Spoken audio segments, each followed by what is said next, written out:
in my mind, my conscience is talking to me and say, oh no, instead of going for a walk or instead of enjoying the sun outside, you should work and work, work, work, work, work, work, and I have a lot of difficulty to cope with that.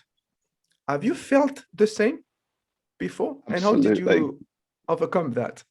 Yeah, absolutely. And it's something that I think I've learned along the way, that there is a tendency to try and be your best employee, right? That you feel Mm, like you've got to really put in the hours and be extremely dedicated, and of course to some extent you have, but you also have to be a great boss as being an entrepreneur, a boss for yourself, I mean. So you have to really wear two hats and know when to wear which one. So I think it's really important that you can listen to yourself and your own needs, and know when to give yourself a break, know when to kind of acknowledge that maybe that moment in the day isn't the time when you're at your peak.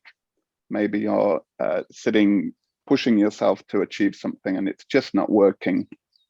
So why not close the laptop, close your computer, get outside for an hour, enjoy Finnish nature, if mm. there's a good break in the weather to be able to do that, and then come back fresh after an hour or two. And that's something that I've really learned to do. And I guess it's partly the Finnish climate that makes me do that. But I suppose it's also an understanding that if I'm not looking after myself, then nobody else is going to.